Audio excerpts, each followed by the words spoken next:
What's up, everybody? This is Karev from Heritage Hip Hop, and I got a brand new face to show you from the Garden State Comic Convention, Atlantic City. Tell them who you are. Ray Felix from the Bronx, and this is Bronx Heroes Comic Con. We represent Bronx Hero Comic. And Bronx Heroes is basically an alternate reality of Muhammed Ali as a superhero. It's about if he had gone to the Vietnam War and met Huey P. Newton and Bobby Seale, the Black Panthers, and if they actually ended the war in Vietnam, then they go back to Harlem with the Black Power movement to try to free the people of Harlem. And he gets into opposition with Henry Kissinger and Richard Nixon. It's drawn by Trevor Von Eeden. He's the co-creator of Black Lightning for DC Comics. And he and I worked on this book. And now this is a collected edition. So 2008 we came out with it. This is a collected edition 10 years later.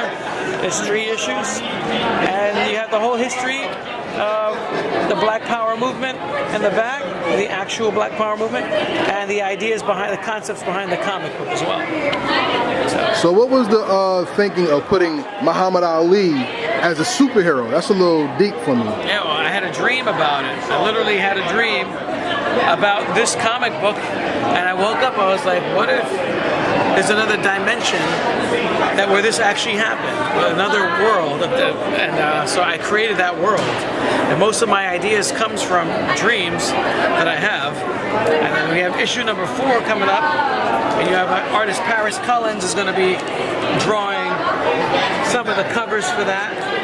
He's also a famous artist for doing Blue Devil back in the 80s. He did the New Gods, he worked on Wonder Woman, he worked on X-Men, he did a bunch of stuff. So this is a new concept that we're coming up with for the volume 2, where we start to see more of Black Power getting into sci-fi and time travel and things like that.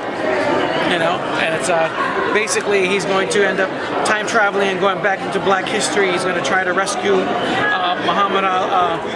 as Muhammad Ali. He's going to be rescuing Martin Luther King and Malcolm X from stopping their assassinations and going back into history and trying to change history.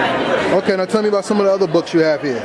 Runaway Slave, Nemesis. Yep. This is the 12th anniversary of Runaway Slave.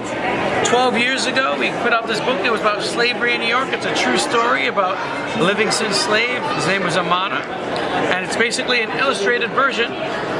Instead of showing the typical slavery that we see in history books, I wanted to show him as a powerful warrior, as a hero. He's our first Bronx hero.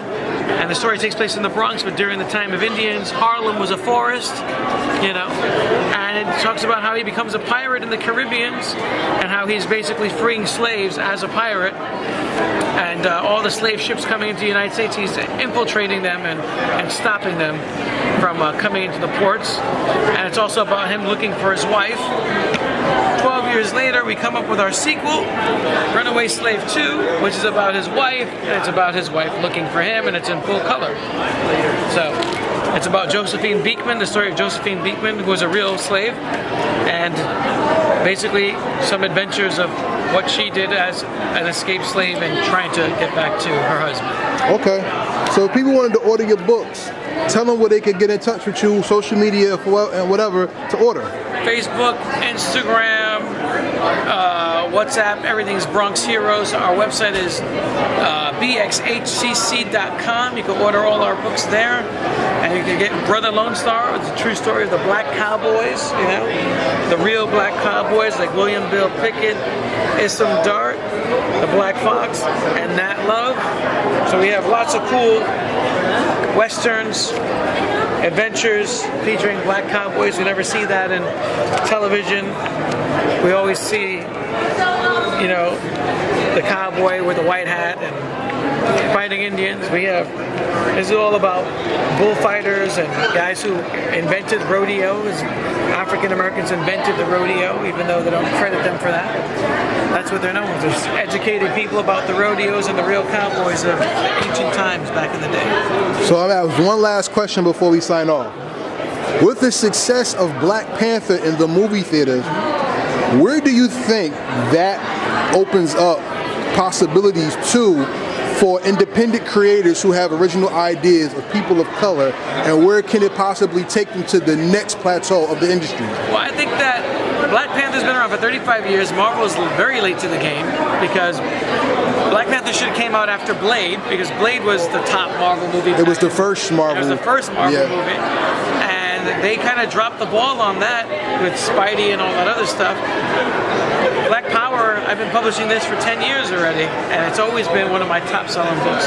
So Marvel's just realizing now, by looking at independent artists, that they're having more diverse characters in the indie market. Now they're trying to compete with the indie market because people are coming to conventions and buying our stuff instead of their stuff. So they're just kind of copycatting what the indie market has been doing for the last decade already. So good for them, they made $1 billion, but that's not going to stop us from creating, you know. And for them to keep up that momentum in the comic books, I think it's important, you know, that they should. But true fact, my friend was drawing a Black Panther comic book, and when they announced the movie, they canceled that book. So they still haven't figured it out. Was that Black Panther and the Crew? That was the Black Panther and the World of Wakanda, that comic book. Oh, the World of Wakanda, okay. So they canceled the book on the same day that they announced that it was being a movie. So, and that was a book that was mostly focused on Shuri and the Warriors and, you know, all those great characters, the supporting cast, as their main book.